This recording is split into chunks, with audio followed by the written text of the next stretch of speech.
You can spot a manipulator in 10 seconds, not by what they say, but by what they make you feel. Watch this.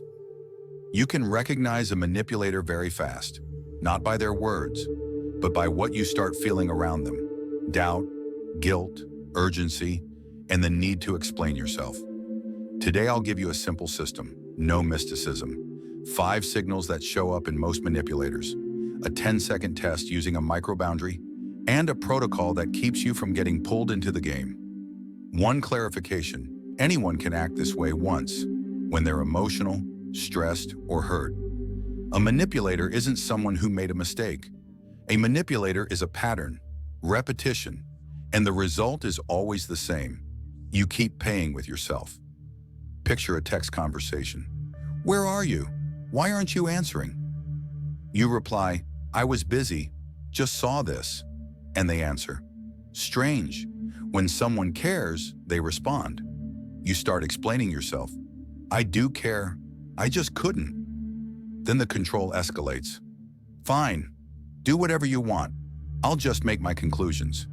You grab onto it. "Wait, what conclusions?" Final hit. "Don't start. You're twisting everything again."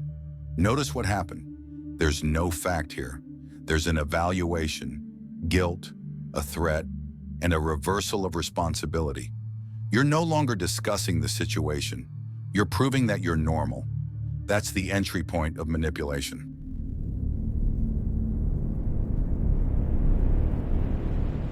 What a manipulator is in practice. A manipulator gets what they want not through agreement, but by controlling your state. They don't care about understanding. They care that you do the action they need. Most manipulation is built from 3 parts. First, pressure. They push you with time, ultimatums, tone. Now, fast, or it's obvious. Second, fog.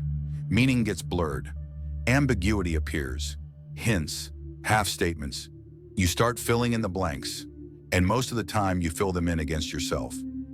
Third, the hook. Guilt, fear of loss, a promise of reward, something that flips an internal switch. Fix it immediately. Remember the formula: pressure, fog, hook, and your reaction, explanations. If after talking to someone you feel the need to prove your value, that's not random. That's the mechanism. 5 signals that give a manipulator away. Signal 1, urgency instead of meaning. They rush you because in the pause you'll have questions, and questions are the enemy of manipulation. Signal 2, vague obvinania. Not "you were 20 minutes late," but "you're always like this. I can't rely on you." That's not a discussion about an event. It's a hit to your self-worth.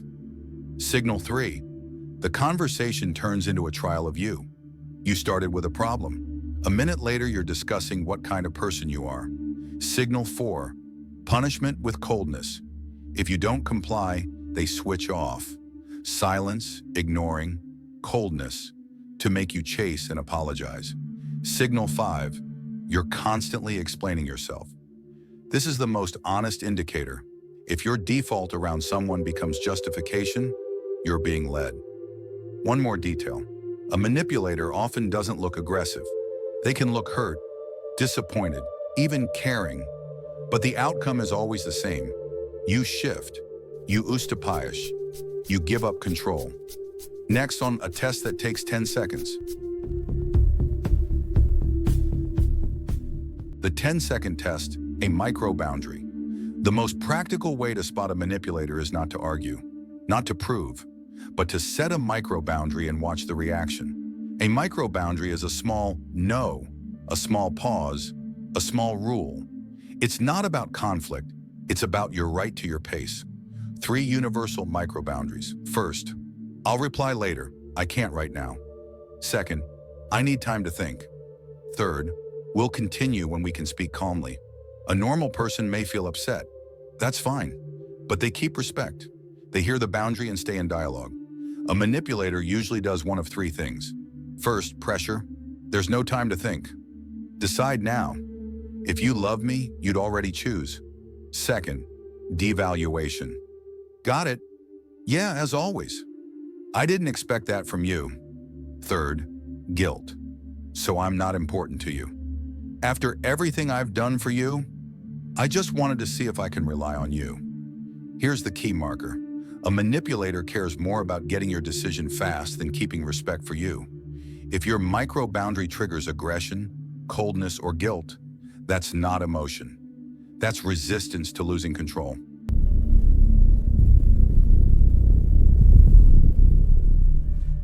What manipulation runs on?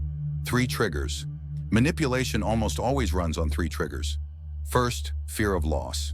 They lead you to the thought, if I don't do this now, I'll lose the person, the status, the chance. And you start saving, even when there's nothing to save. Second, guilt and obligation. They remind you of investments, help, the past, and they present an invoice. Now you owe me. Obligation is a convenient substitute for agreement. Third, uncertainty, fog, hints, half-truths. You start overthinking and worrying, and you try to reduce that anxiety by giving in. That's why manipulation feels so sticky. It makes you think your discomfort is your fault, and that the only way to remove it is to do what they want. But you have another option. A protocol. Cold, simple, effective.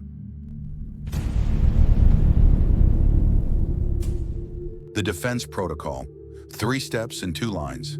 This protocol doesn't defeat a person. It protects you from being pulled in. Step 1. Pause and label. The moment you feel urgency, guilt, or fog, stop. Tell yourself, they're trying to move me through emotion. And ask, what fact are we discussing right now? If instead of a fact they attack you with evaluations, that's a manipulative frame. Step 2. Return to the frame of facts. Don't discuss what you are like. Discuss what happened and what we do next. One line that cuts through fog. Let's stick to facts without judgments. Step 3.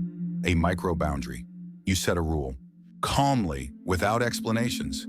And you watch whether the person is capable of staying in respectful dialogue. Now 2 lines, short, cold. First, I see the pressure. I don't make decisions under pressure. Second, if you want a dialogue, we talk facts. If you want control, I'm out. Remember, a manipulator feeds on your explanations. The moment you start justifying yourself, you're already in the game. A quick test to lock it in. If after your boundary the person does even one of these, it's a red flag. They rush you, they flip the guilt onto you, they punish with coldness, they threaten conclusions instead of having a conversation.